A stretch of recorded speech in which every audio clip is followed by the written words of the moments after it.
नमस्कार, लक्षवेधीमध्ये आपल्या सगळ्यांचं स्वागत। मी प्रसाद काथे। समृद्धी महामार्गावरचा सिन्नरचा टोल नाका मनसैनिकांनी फोडला। कारण मनसैनिकांचं वेगळं आहे, समोर आलेलं आणखीन एक आहे। मनसैनिक म्हणतात की त्यांच्या नेत्याला तिथं थांबवलं गेलं आणि त्या थांबवण्यामागे टोल नाक्यावरचा फास्ट टॅग घोटाळा कारणीभूत आहे। दुसऱ्या बाजूला चर्चेत समोर आलेलं कारण असंही दिसतंय की मनसेचे अध्यक्ष राज ठाकरे यांचे सुपुत्र गाडीतून जात असताना त्यांना वेळेपेक्षा अधिक काळ तिथं थांबवलं गेलं आणि त्याचा राग म्हणून मनसैनिकांनी टोल नाका फोडला। मुळात टोलच्या विरोधात मनसेची भूमिका ही नवीन नाही।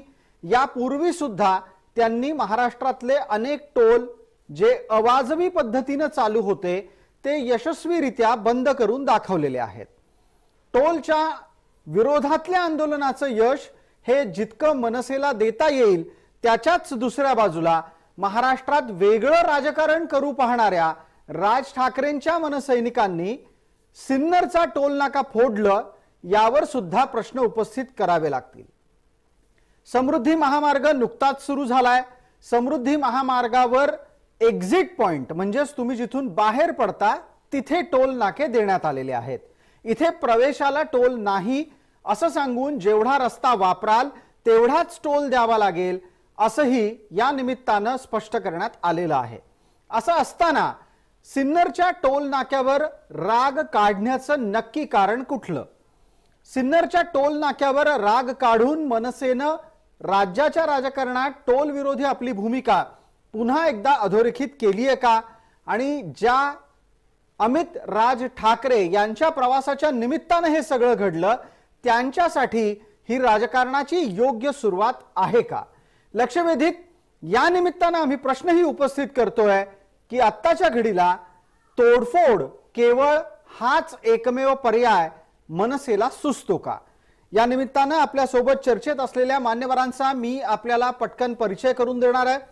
आपल्या सोबत चर्चेत कोण मान्यवर आहेत ते आपल्याला सांगतो। आपल्या सोबत मनसेचे प्रवक्ता योगेश चिले आहेत। आपल्या सोबत हिंदू महासंघाचे प्रमुख आणि सामाजिक कार्यकर्ता आनंद दवे आहेत। त्याचबरोबर आपल्या सोबत उद्धव गटाचा प्रतिनिधी लवकरच चर्चेत जोडला जाईल अशी अपेक्षा आहे। माझा पहिला प्रश्न हा पटकन योगेश चिले यांना आहे। योगेश चिले, माझा आवाज आपल्यापर्यंत येत असेल तर आपण कृपया तात्काळ सांगावं की हिंसाचाराची आपली भूमिका किंवा तोडफोडीच्या मागचं कारण हे नक्की काय आहे? प्रसादजी नमस्कार। नमस्कार सर, सर्वप्रथम मी तुम्हाला सांगतो की आम्ही कोणतंही आंदोलन करतो त्या आंदोलनाच्या पूर्वी आमच्याकडून संपूर्णपणे कायदा पाळला जातो। कायदा पाळून देखील ज्यावेळी त्याला रिस्पॉन्स समोरून चुकीच्या पद्धतीने येतो त्याच वेळी आमच्याकडून कायदा हातात घेतला जातो। तोपर्यंत कायद्याचा संपूर्ण मान आम्ही राखत असतो। हे आमच्या कोणत्याही आंदोलनाच्या वेळी तुम्ही बघितलं असेल। कालचा परवाचा जो प्रकार झाला त्यावेळी सुद्धा माननीय अमित साहेबांच्या गाडीवरती फास्टॅग आहे, त्या फास्टॅग मधून पैसे कापण्याचं काम हे टोल नाक्याचं होतं। तुमचे जर स्कॅनर बिघडले असतील आणि त्यामुळे जर लोकांना थांबावं लागत असेल तर लोकांसाठी तो मनस्ताप असतो, हे सर्वप्रथम समजून घेण्यात यावं। हा मनस्ताप तुम्ही लोकांना देताय, त्यावरती तुम्ही अजून मगरुरी दाखवताय, तुमची भाषा उर्मट असते, तुमचे मॅनेजर येऊन तिथे दादागिरी करणार। अहो, सर्वसामान्य माणसांना जर तुम्ही आजही जाऊन विचारलात तर ते तुम्हाला हेच सांगतील की टोलवाल्यांची दादागिरी ही एखाद्या आमदार खासदाराला लाजवेल याच्यापेक्षा भयानक असते। तुम्ही आताही पिंपळगावच्या टोल नाक्यावरती जा आणि तुम्हाला कोणत्या पद्धतीने कोणत्या भाषेमध्ये तुम्ही गिराईक असून तुम्ही ग्राहक असून त्यांचे तुम्हाला जी वर्तणूक मिळते ती एकदा पाहून घ्या। मग कधीतरी असं जशास तसं उत्तर मिळालं की मग रडायचं नसतं समोरच्यानी। आपण ही जी भूमिका मांडलीत या निमित्तानं महाराष्ट्रात विविध प्रश्नही उपस्थित झालेले आहेत। टोल नाक्यावरच्या माणसांचं वर्तन, टोल नाक्यावरची वसुली, टोल नाक्याच्या माध्यमातून चालणारं राजकारण, हे सगळे मुद्दे एका बाजूला आहेत। या निमित्तानं आनंद दवे आपल्या सोबत जोडले गेलेले आहेत। आनंद दवेंनाही काही सल्ले आहेत द्यायचे आहेत ते तुम्हाला, पटकन त्यांची भूमिका ऐकणार आहोत। प्रसादजी, खरं तर आपण आधी काय बोलणं झाले मला काय ऐकू आलेलं नाहीये जी. परंतु एक गोष्ट सांगायची आधी थोडंसं स्पष्टता करतो की आपण सगळेच बघतोय टोल नाक्यावरच्या कर्मचाऱ्यांचा मुजोरीपणा. असा एकही महाराष्ट्रातला टोल नाका नसेल की जो एकेका तासांनी कोणाशी तरी भांडणं होत नाही. आपला कस्टमर हा आपला दैवत आहे, आपल्याला सेवा दिली पाहिजे हा त्यांच्या स्वभावातच नाहीये. त्यामुळे कुठेतरी उद्विग्नता झाली का तर निश्चित झाली. परंतु त्यानंतर असं वाटतं की अमित ठाकरे गाडीत असताना त्यांनी जरी सहकार्य केलं नसलं त्या कर्मचाऱ्यांनी तरी सुद्धा अमित साहेबांनी गाडीतनं उतरून स्वतःची ओळख करून देणं हा भाग होऊ शकला असता. त्यासाठी आज शेवटची जी तोडफोड केली ती राष्ट्रीय संपत्तीचं नुकसान आहे आणि एका राजकीय पक्षाच्या नेत्याची भूमिका सर्वसामान्य लोकांना पटेलच किंवा पट्ट्यात आहे असं मला तरी वाटत नाही. अशी त्यामागची भूमिका आहे. ह्या टोकाच्या पावलापर्यंत जायची गरज नव्हती असं आम्ही मानतो. आनंद दवे आणि योगेश शिले दोघांनाही आमने सामने आणत आपण ही चर्चा पुढे नेणार आहोत. योगेश शिलेंनी मांडलेले दावे आपल्याला पटत नाहीत का आनंद दवे? टोल नाक्यावरची वर्तनाची पद्धत, टोल नाक्यावरची होणारी वसुली आणि त्यामागचा भ्रष्टाचार हे सगळं त्यांना असं वाटतं की त्यांच्या कार्यकर्त्यांच्या रागाला पुरेसं आहे. आनंद दवे नाही, मग ते जर असे खरं ते आहे, मी सुरुवातच तशी केली. ते काय बोलले ते ऐकलं नव्हतं तरी सुद्धा मी सुरुवात तशीच केली की ते मुजोरडेपणा आहे, भ्रष्टाचार आहे. अनेक वेळा असं होतं आमच्या सुद्धा मोबाईलला डेबिटचा मेसेज आलेला असतो, मग ते कर्मचारी ऐकत नाही. मग गाडीतनं खाली उतरवल्यावर त्यांना समजल्यावर ते ऐकतात. हा भाग झालाच झाला. हो, त्यासाठी मग हा एकच नाका, हा तर पहिलाच नाका म्हणजे टोल नाका आता तर सुरू झालाय. त्याच्यामध्ये सगळे प्रकार सुरू झाले असेल असं मला वाटत नाही. आणि मनसेच्या नेत्यांनी सुद्धा हा कुठल्याही प्रकार झाला आहे म्हणून आपण हे केलं अशातलं दिलेलं नाहीये. त्यांनी सरळ सरळ सांगितलं की आमची गाडी अडवली. आज अमित साहेबांचं सुद्धा मी जेव्हा स्टेटमेंट बघितलं तेव्हा त्यांनी तेच सांगितलेलं आहे की माझी गाडी अडवली, आमच्या कार्यकर्त्यांचा राग आला, तो राग अनावर झाला. माझ्या वडिलांनी 65 काहीतरी आकडा सांगितला ते बंद केले, मी 66वा बंद केला. त्यामुळे एकंदरीत राजकीय पक्षाच्या नेत्यांनी अशा भूमिका घ्याव्यात का? आणि राष्ट्रीय संपत्तीचं नुकसान हिंदू लोकांनी करावं का? मी याही पुढे जाऊन सांगतो, या देशात साधन सामग्रीचे अनेक तक्रारी येतात. राष्ट्रीय संपत्तीचा विनाश होतो, जाळल्या जातात, पेटवल्या जातात. करायची सवय झालेली आहे. हो लागली. होय होय होय आम्हाला निश्चित झालेली घरी बसलेले असतात. त्यामुळे नको त्या प्रश्नांमध्ये हिंदू मुस्लिम आणू नका. तुम्ही व्यक्तिगत जाऊ नका. सुविधांचा आहे. नाही माझं ते म्हणणं हिंदू राष्ट्रीय संपत्तीचं नुकसान हिंदू करत नाही, तो पूर्णपणे ऐकून घ्या. त्यांनी स्पष्ट सांगितलेलं आहे की मी तिथे माझ्या गाडीला फास्टॅग होता, स्कॅन झालं नाही, हा दोष टोल नाक्यांचा आहे. त्यांनी तिथे उतरून वाद घातलेला नाही. सोबतच्यांनी स्पष्टपणे टोल नाक्यातल्या कर्मचाऱ्यांना सांगितलं की आतमध्ये माननीय अमित ठाकरे बसलेले आहेत. याच्यानंतर सुद्धा जर त्यांची भाषा सौजन्याची नसेल तर त्यांना याच पद्धतीने उत्तर दिलं जाणार. कालही दिलंय, आजही देणार आणि याच्या नंतरही असंच उत्तर दिलं जाणार. तुम्ही माझं पूर्ण ऐकलं नाही. अमित साहेब गाडीच्या खाली उतरले असं मी सांगितलेलंच नाहीये. मी आधी सुरुवात तीच केली की मुजोरपणा आहेच आहे. परंतु त्यानंतर ज्या प्रकारे त्याचं समर्थन केलं जात आहे, ऐका तुम्ही त्या पद्धतीने एक्सप्लेन केलेलं आहे. तुम्हाला का कळलं माहित नाही. योगेशजी, तुमचा राजकीय पक्ष कसा चालवायचा तुम्हाला सगळ्या शुभेच्छा आहेत. माझं सरळ स्पष्ट म्हणणे, महाराष्ट्राच्या जनतेला कितपत आवडेल किंवा कितपत आवडते हा आमचा भूमिका आहे. बाकी तुम्हाला काय करायचं तुम्ही करू शकता, आम्हाला कुठे अडचण आहे त्याच्यामध्ये. त्यांनी आम्हाला माझं मत विचारलं, मी सुरुवातीपासून सांगतोय की मुजोरपणा आहे तो कमी व्हायलाच पाहिजे. बरं, मनसेने याच्या आधी सुद्धा अनेक वेळा अशी आंदोलने केली ज्याचं आम्ही समर्थन केलेलं आहे, आपल्याला आठवतही असेल कदाचित. परंतु एकंदरीत प्रकार पाहता राष्ट्रीय संपत्तीचं नुकसान करणं, त्याचं समर्थन करणं. आनंद दवे आणि आपल्या सोबत असलेल्या योगेश शिले दोघांच्याही चर्चेत हस्तक्षेप करतो. आपल्या सोबत उद्धव गटाचे प्रतिनिधी या निमित्तानं कोल्हापुरातून शहर अध्यक्ष सुशील मोदी जोडले गेलेले आहेत. मला त्यांना पटकन प्रश्न विचारायचा आहे की आपण कोल्हापुरात सुद्धा टोलच्या विरोधात आंदोलनं केलेली आहेत. कोल्हापुरात सुद्धा हिंसाचार झालेला आहे. त्या हिंसाचारात आणि सिन्नरमध्ये जे काही झालं त्या दोन्हीचा परस्पर तुम्हाला काही संबंध दिसतो का? आणि टोलच्या नागरिक म्हणजे कर्मचाऱ्यांना समजावण्याची हीच भाषा असू शकते का? नाही, नमस्कार.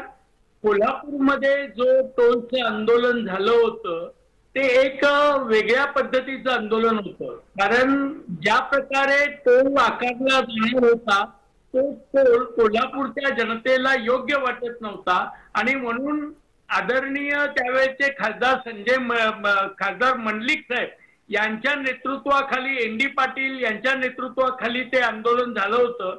त्या आंदोलनाच्या वेळी काही प्रमाणात हिंसक प्रकारही झाले. परंतु त्या हिंसक प्रकाराचं समर्थन आम्ही कोणी आंदोलन करणारे नेतृत्व करणाऱ्यांनी केलं नव्हतं. ते हिंसक आंदोलनाच्या केसेस आजही सुरू आहेत. त्याचा किती त्रास होतोय ते आम्ही प्रत्यक्ष बघतोय. माझं असं मत आहे की कायदा हातात घेऊन आंदोलन करणं हे आपल्या लोकशाहीला योग्य नाही. लोकशाहीमध्ये ते सुव्यवस्थित राहणार नाही. आंदोलनाची दिशा ही आपण ठरवली गेली पाहिजे असं माझं मत आहे.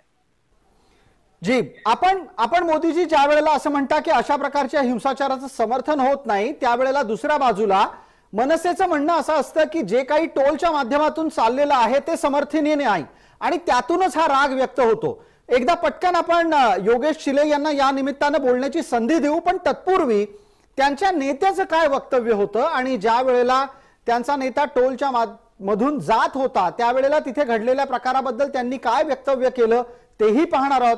प्रेक्षकांच्या समोर त्यांची भूमिका, त्यांचं वक्तव्य आणि त्यांचा एकूणच आविर्भाव सुद्धा चर्चेत नोंदवायला हवा. आपण पाहतोय अमित राज ठाकरे यांचं काय वक्तव्य आहे.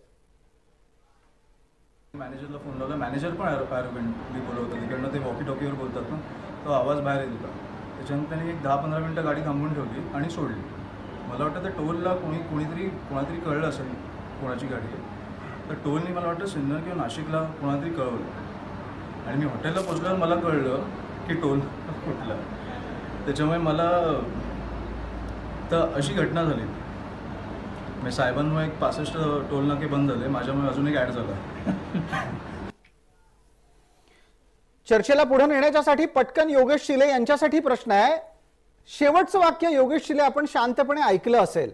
राज ठाकरेंमुळे जे 65 टोल नाके बंद झाले त्याच्या मागे तुमची आंदोलनाची एक विशिष्ट भूमिका होती, पण त्याच न्यायानं सिन्नरचा टोल नाका सुद्धा फोडून बंद केला असं गर्वानं सांगावं का? तुमच्या नेत्याने अशा प्रकारची वक्तव्य करावीत का? आधी थोडं मोदी साहेबांना मला जे सुनील मोदी आहेत आपले उद्धव ठाकरे गटाचे प्रवक्ते, सुनीलजी, अंबादास दानवे हे महाराष्ट्राचे विरोधी पक्ष नेते आहेत. त्यांनी केलेलं स्टेटमेंट कदाचित तुम्ही वाचलं नसेल. या संपूर्ण प्रकाराचं त्यांनी समर्थन केलेलं आहे. त्यामुळे तुमचे विरोधी पक्ष नेते एक बोलतायत, तुम्ही वेगळं बोलताय. थोडस समन्वयाची गरज आहे तुमच्या. असो, आता दुसरा प्रश्न होता की बोलू द्या. विरोधी पक्षनेते अंबादास दानवे यांनी असं सांगितलं की एखाद्या टोलचा जर इश्यू झाला तर तो इश्यू तिथं संपवणं ही काळाची गरज आहे. ती इश्यू तोडफोड पर्यंत जाणं योग्य नाही असं त्यांचं स्टेटमेंट. तुम्ही त्यांचं स्टेटमेंट ऐकलेलं नाही. त्यांनी घटनेचं समर्थन केलेलं आहे. कृपया त्यांचं स्टेटमेंट तुमच्याच पक्षाचे ते शांतपणे ऐका. त्यांनी समर्थन केलं, जे घडलं ते योग्य झालं. चुकीचं जर स्टेटमेंट केलं तर ते योग्य राहणार नाही. मी त्यांचं वाक्य वाचून दाखवतो. त्यांनी असं सांगितलं की इश्यू, मी तुम्हाला व्हिडिओ पाठवतो त्यांचा. मी तुम्हाला त्यांचा व्हिडिओ पाठवतो. तो व्हिडिओ नीट तुम्ही ऐका. तुमच्यासाठी तो महत्वाचा आहे. तुम्हीच ऐका तो, कारण तुमच्यात समन्वय नाहीये. तुमचे विरोधी पक्ष नेते आणि तुम्ही, तुमच्यामध्ये समन्वय नाहीये. मी व्हिडिओ पाठवतो हवं असे वाटलं तर तो व्हिडिओ तुम्ही आता डिस्प्ले करू शकता. त्या डिस्प्ले मध्ये त्यांनी दाखवावं की त्यांनी ही तोडफोडचं समर्थन केलंय असं कुठंच नाही. त्यांनी सांगितलं इश्यू तिथल्या तिथं संपला पाहिजे, म्हणजे तो तोडफोड पर्यंत आपण जाणार नाही अशा प्रकारचं त्यांचं वाक्य. माझी जय महाराष्ट्र चॅनलला विनंती आहे, अंबादास दानवेंचा तो व्हिडिओ एकदा कृपया दाखवा लोकांना. बिलकुल बिलकुल. योगेश शिले आणि आपल्या सोबत असलेला सुनील मोदी दोघांच्याही चर्चेत हस्तक्षेप करतो. अंबादास दानवेंचं वक्तव्य आम्ही लवकरच आपल्यापर्यंत आणणार आहोत. दरम्यान मधल्या वेळात जो प्रश्न मी आपल्याला योगेश शिले विचारला होता तो असा आहे की आपल्या नेत्याचं राजकीय करिअर सुरू होत असताना त्यांनी ज्या पद्धतीने सांगितलं की पक्षाच्या सर्वोच्च नेत्यामुळे 65 टोल बंद झाले आणि त्यांच्यामुळे एक बंद झाला, हे वक्तव्य बरोबर आहे? या वक्तव्यामधला दर्प योग्य आहे का? त्यांनी असं बोलावं का? आणि राज ठाकरेंनी ज्या पद्धतीने आंदोलनाच्या मागची एक भूमिका घेतली होती त्या भूमिकेतून सिन्नरच्या टोल नाक्यावर तोडफोड झालेली तर नाहीच आहे. तिथं घडलेलं कारण वेगळं दिसतंय योगेशजी. नाही, पहिली गोष्ट ते जे शेवटचं वाक्य तुम्ही पुन्हा एकदा बघा. ते ज्या आविर्भावामध्ये बोललेले आहेत ते सहज बोललेले आहेत, त्याच्यामध्ये कोणताही दर्प नाही. त्यांना जी मनसेची जी पद्धत आहे, साहेब बोलले की पुढच्या 10 मिनिटांमध्ये आमच्याकडून प्रतिक्रिया उमटते.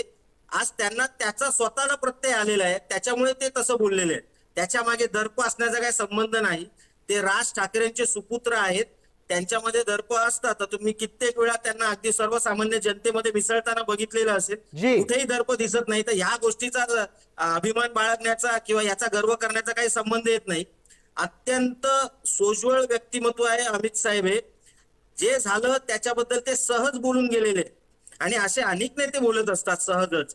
त्याच्यामध्ये कुठेही गर्व असण्याचा संभव येत नाही. आता याच्यात एक मुद्दा योगेशजी यातला एकच मुद्दा आणखीन घेतो. तुम्ही असं सांगताय की ते अत्यंत सोज्वळपणे वावरतात, भूमिका घेतात, पण जे शेवटचं वक्तव्य त्यांनी केलं त्या निमित्तानं पटकन आनंद दवे आपल्याला प्रश्न आहे, ज्या पद्धतीनं हिंसेचं तोडफोडीचं समर्थन झालं त्याच कारणाने अशीच हिंसा, असंच समर्थन भविष्यात आपल्या नेत्याला अपेक्षित आहे असा संकेत जर कार्यकर्त्यांपर्यंत पोहोचला तर अमित राज ठाकरे यांच्या करिअरची सुरुवात सुद्धा खळखटाक अशीच राहील का? मुळात तो शिवसेनेचा असेल, मनसेचा असेल, तो स्वभाव आहे खेळकटाचा आणि तो कधी त्यांनी लपवलेला नाहीये. इव्हन मला असं वाटतं की असा कोणताही राजकीय पक्ष नाही की जो त्याच्या नेत्याच्या कथित अपमानामुळे रस्त्यावर येत नाही, आंदोलन करत नाही, अशी तोडफोड झालेली नाही. असा एकही राजकीय पक्ष नाहीये. राहिलं अमित साहेबांना पटते का, तर त्यांना स्वतःला ते वाक्य पटलं असेल म्हणूनच ते बोलले असतील, त्याशिवाय ते बोलणारे नाही.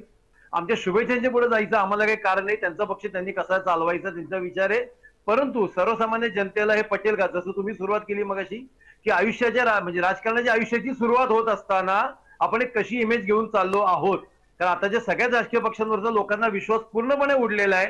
कोणी कोणाचं नाही, संध्याकाळची भूमिका वेगळी, सकाळची भूमिका वेगळी असते. असं असताना जर राजसाहेब एक वेगळी प्रामाणिक आणि कट्टरतेची भूमिका घेऊन जात आहेत आणि ते पावलोपावली सांगत आहेत की मला आता कोणाच्या बरोबर जायची इच्छा नाही, माझा वेगळा जायचंय, अशा वेळी ही इमेज पक्षाला तारक ठरू शकते का मारक ठरू शकते, हे सैनिकांनी आणि कार्यकर्त्यांनी विचार करावा, पदाधिकाऱ्यांनी नेत्यांनी विचार करावा. बिलकुल या मुद्द्याच्या अनुषंगाने योगेश शिलेंनाही बोलण्याची संधी देऊ. तत्पूर्वी एक पटकन प्रश्न याच संदर्भातला सुनील मोदी यांना आहे. कोल्हापुरातून शहर अध्यक्ष या नात्यानं सुनील मोदी आपल्या सोबत जोडले गेलेले आहेत. सुनीलजी, ज्या मुद्द्याला आनंद दवे यांनी स्पर्श केला त्यात आपण अतिरिक्त आणि अधिक प्रतिक्रिया देऊ इच्छित आहात का? मुद्दा असा आहे की राजकारणाच्या सुरुवातीला आपली प्रतिमा कशी तयार होते हे याची काळजी मनसेच्या या नव्या नेत्यानं घ्यायला हवी, हा एक भाग. आणि दुसऱ्या बाजूला अशा प्रकारच्या आंदोलनातून भविष्यात आपण कुठवर मजल मारू शकतो हेही पाहायला हवं. सुनीलजी, दोन मुद्दे इथं मांडावेसे वाटतात. अमित ठाकरे यांची जो पार्श्वभूमी आहे, ठाकरे कुटुंबातील ती एक महत्वपूर्ण व्यक्ती आहे. मला असं वाटतं की भविष्यामध्ये राजकारणामध्ये जर मोठं व्हायचं असेल तर काहीतरी या समाजामध्ये योग्य चाललेल्या अशा गोष्टींना पाठिंबा दिलं पाहिजे. आपली इमेज ही कुठंतरी एक भडकाऊ डोक्याची, तोडफोडीची अशी न करता ती इमेज एक चांगल्या पद्धतीनं त्याची बिल्ड केली तर भविष्यामध्ये महाराष्ट्रामध्ये अमित ठाकरे हे चांगलं नेतृत्व बनू शकतं. मी उदाहरण एवढंच देतो की आदित्य ठाकरेंचं. एकदा आदित्य ठाकरे आणि नारायण राणेंची मुलं ही समोरासमोर आली होती मुंबईमध्ये. त्यावेळी त्यावेळी शिवसेनेचा जो एकूण स्वभाव होता त्याप्रमाणे ती तोडफोड होण्याची संभावना होती. पण त्यावेळी आदित्य ठाकरे यांनी समयसूचकता दाखवली आणि आदित्य ठाकरेंनी त्यावेळी एक स्टेटमेंट केलं की अशा प्रकारची भूमिका करणं हे आमच्या शिवसैनिकांचं नाही. त्यामुळे तो विषय त्यांनी समयसूचकतेने संपवला. हा जो काही मुद्दा आहे तो अमित ठाकरेंनी सुद्धा. सुनीलजी पटकन, सुनीलजी एका प्रश्नावर आपण पटकन बोलतो भाई. योगेश शिलेंना उत्तर देण्यासाठी वेळ सुरू करायचा आहे आपल्याला. अशा प्रकारच्या हिंसाचाराचं समर्थन करणाऱ्या नेत्याची 2023 पासूनची प्रतिमा काय म्हणून जनतेत जाईल? नाही, अत्यंत वाईट म्हणून जाईल. अशा प्रकारची तोडफोड करणारी इमेज जर झाली तर भविष्यामध्ये त्यांना नेतृत्व करायला संधी राहणार नाही. कारण महाराष्ट्राच्या जनतेला हे पटत नाही किंवा ते योग्य वाटत नाही असं माझं मत आहे. याच्यावर पटकन आपल्या सोबत असलेले योगेश शिले उत्तर देणार आहेत. योगेश शिले, तुम्हाला चिंता वाटते का की दुसऱ्या पिढीची प्रतिमा ही हिंसेचं समर्थन करणारा नेता अशी होऊ पाहतीये, ती टाळायला हवी. मला संपूर्ण महाराष्ट्राला या निमित्ताने दाखवून द्यायचंय की शिवसेनेच्या आत्ताच्या विचारधारेमध्ये आणि खऱ्या शिवसेनेच्या विचारधारेमध्ये काय फरक आहे. अहो, ज्या बाळासाहेब ठाकरेंच्या आक्रमकतेवरती हा संपूर्ण पक्ष उभा राहिला, सर्वात पहिल्यांदा सत्तेमध्ये आला, त्या आक्रमकतेबद्दल तुम्ही आता असं बोलताय. असं असेल तर तुम्ही खरं तर शिवसेनेतच नसायला पाहिजे होते. पण दुर्दैवाने बाळासाहेबांची आक्रमकता जी लोकांना आवडते, जी लोक ज्यांच्यावरती लोक फिदा होती, ती शिवसेनेमध्ये न राहिल्यामुळे आज शिवसेना फुटली. याच्याकडे सुद्धा त्यांचं लक्ष नाहीये. राहिला प्रश्न आमचा का आम्ही पूर्वी आक्रमक होतो, आजही आक्रमक आहोत आणि याच्या पुढेही महाराष्ट्रातील जनतेच्या प्रश्नांवरती आक्रमकच राहू. त्यामुळे अमित ठाकरेंची इमेज आक्रमक नेता होणार असेल तर आम्हाला त्याच्याबद्दल काही हरकत नाही, कारण ठाकरेंचा गुणधर्म आहे आक्रमकता. हा तो गुणधर्मच जर ठाकरेंनी सोडला तर ठाकरेंमध्ये राहतं काय. त्यामुळे जनतेच्या प्रश्नांवरती आक्रमक होणं हा ठाकरेंचा प्रबोधनकारांपासून फार बरं झालं, फार बरं झालं योगेश शिले, आपण स्वतः असं म्हणालात की ठाकरे हे जनतेच्या मुद्द्यांवर आक्रमक होतात. आपण ज्या पद्धतीची प्रतिक्रिया सिन्नर टोल नाक्यावर दिली आहे त्या पद्धतीची प्रतिक्रिया मग महाराष्ट्रात सध्या सुरू असलेल्या प्रत्येक टोल नाक्यावर मनसैनिकांकडून वारंवार यायला हवी. तसं होत नाही. पण तुमचा नेता हा जात असताना गाडी समोर बॅरियर आला की प्रतिक्रिया येते. मग केवळ आणि केवळ नेत्याच्या टोल किंवा फास्टॅगच्या विषयीचा मुद्दा असेल त्याच वेळेला आपण जागे होणार आहात. नाही, आम्हाला जागा करायची गरज नाही हो. आम्ही जागेच असतो. आम्ही आक्रमकता दाखवतो म्हणूनच महाराष्ट्रामध्ये अनेक चांगले कार्यक्रम राबवले जातात. अनेक गोष्टी ज्या महाराष्ट्रात चुकीच्या सुरू असतात त्या आम्ही बंद केलेल्या, आमच्या आक्रमकतेमुळे बंद झालेल्या आहेत. त्यामुळे आक्रमकता आमच्याकडून सोडली जाणार नाही. जिथे जिथे जनतेवरती अन्याय होणार, अत्याचार होणार, तिथे महाराष्ट्र नवनिर्माण सेना आक्रमकच राहणार. आणि याच्या पुढे सुद्धा टोल नाक्यांवरती जर अशीच मगरुरी सुरू राहिली तर हा एक टोल नाका फुटलेला, याच्या पुढे अनेक टोल नाके फुटलेले तुम्हाला दिसतील. याच्यावर एकदा सुनील मोदींना आक्षेप आहे असं दिसतंय. सुनीलजी, माझं मत आहे, एक फास्टॅगचा प्रश्न इज अ टेक्निकल इश्यू. हा जनतेचा प्रश्न नव्हता. हा इंडिव्हिज्युअल अमित ठाकरेंना आलेचा प्रश्न होता. जनतेच्या प्रश्नावर आक्रमकता कशी व्हायची ही मनसे प्रश्न नाहीये. अनेकांना या फास्टॅगचा त्रास होतोय. फास्टॅग मधून पैसे कापून गेले की ते परत कसे घ्यायचे अनेकांना कळत नाही. त्याबद्दलची प्रोसिजर क्लिष्ट आहे. मध्यंतरी नितीन गडकरींनी येलो लाईन मारली होती. काय झालं ते येलो लाईनचं? करून टोल नाका केला. हे समर्थनीय नाही. जनतेच्या प्रश्नावर भांडणं, जनतेच्या प्रश्नावर आक्रमक होणं. तुम्ही मोदी साहेब एकदा जनतेमध्ये जा आणि जनतेला विचारा टोल नाक्यावरती त्यांच्याबद्दल त्यांच्याबरोबर कशा पद्धतीची वागणूक दिली जाते त्यांना. ते जपण्यासाठी केलेली तोडफोड ही कधीही समर्थनीय नाही. आणि बाळासाहेब ठाकरेंनी अशा स्वतःच्या युगोचं समर्थन, शिवसेनेच्या प्रवक्त्यांना 1000 वेळा माफी मागावी लागेल. अहो, जर अशा पद्धतीने तुम्ही बोलाल तर महाराष्ट्राची 1000 वेळा माफी मागावी लागेल आक्रमकतेबद्दल. कुठे गेली तुमची आक्रमकता? अजिबात नाही. जेव्हा शिवसेनेने आंदोलनं केली ती जनतेच्या विषयावर केली आणि जनतेच्या विषयावर आक्रमक झाले असतील त्यावेळी तोडफोड झाली. हा इंडिव्हिज्युअल अमित ठाकरे यांचा युगो होता. या युगोवर त्यांनी तोडफोड केलेली ही कधीही महाराष्ट्राला मान्य नाही. ही तोडफोड अमित ठाकरेंच्या आदेशावरून झालेली नाही, हे सर्वप्रथम लक्षात घ्या. ज्यावेळी तुम्ही कार्यकर्त्यांच्या भावना दुखावणार त्यावेळी अशाच पद्धतीची प्रतिक्रिया मिळणार तिथे. आपण असं म्हणताय योगेश शिले, आपण असं म्हणताय की हिंसाचार करण्याचे आदेश तुमच्या नेत्यानं दिले नाहीत. हिंसाचार करण्याची ही प्रतिक्रिया अत्यंत उत्स्फूर्त होती. मग कार्यकर्त्यांच्या भावना दुखावल्या म्हणून हिंसाचार झाला. कार्यकर्त्यांची भावना नक्की कोणत्या मुद्द्यावर दुखावली? अहो, साधी गोष्ट आहे प्रसादजी. प्रत्येक वेळी हा काय फक्त अमित ठाकरेंना आलेला अनुभव नाहीये. तुम्ही सर्वसामान्य जनतेमध्ये जा, त्यांना विचारा. टोल नाक्यावरती हे जे फास्टॅग लावलेले आहेत, अनेकदा फास्टॅग स्कॅन होत नाही, डबल टोल घेतला जातो आणि त्याच्यानंतर 10-15 किलोमीटर गेल्यानंतर पुन्हा मेसेज येतो टोल कापल्याचा. बरं, हे पैसे परत मागायचे म्हटले तर यांच्याकडे प्रोसिजर काय? तर मेल पाठवा. कोण मेल पाठवणार? एवढी लेंदी प्रोसिजर. तुम्ही जागेवरती पैसे पुढच्या टोल नाक्यावर द्या ना पैसे त्यांचे परत. योगेश शिले, मी त्याच निमित्तानं आपल्याला विचारलं. हे अनुभव दररोज महाराष्ट्रभरात विविध ठिकाणी येत आहेत असं असताना आंदोलन फक्त आणि फक्त एकाच घटनेनंतर का होतं? कार्यकर्त्यांच्या भावना दररोज दुखावतात की नेत्याच्या गाडीसमोर बॅरियर आल्यावरच दुखावतात? प्रसादजी, एखादी घटना आंदोलन तयार करत असते, लक्षात ठेवा.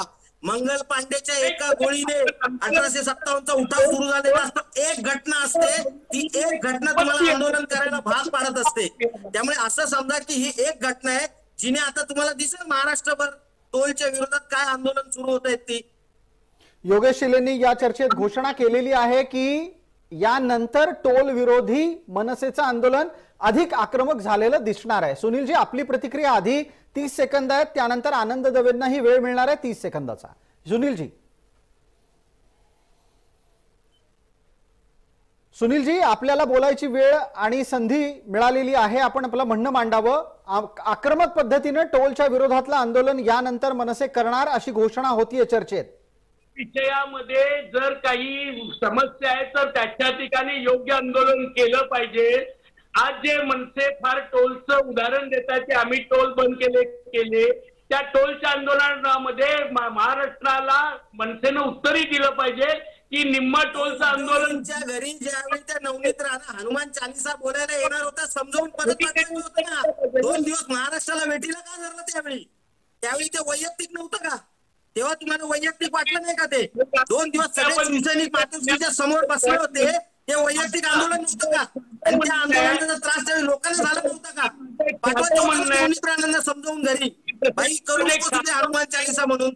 तेव्हा कशा आक्रमक झाला होतास वैयक्तिक लेवलवर तुम्ही? आंदोलनाचं योग्य ठिकाणी मांडून ते इश्यू सोडवले पाहिजे. माझं फास्ट ट्रॅक हेच नवनीत राणांची जर बोललं असतात तुम्ही तर बिचारे गरीब शिवसैनिकांना 2 दिवस रस्त्यावर बसावं लागलं नव्हतं. त्यांनी आंदोलन करायची. हा इगो प्रश्न, इगो हा आंदोलनाचा इगो. मातोश्रीमध्ये ज्यावेळी हनुमान चालीसा बोलायला नवनीत राणा येत होती तेव्हा पण तुमचा इगो दुखावला होता ना.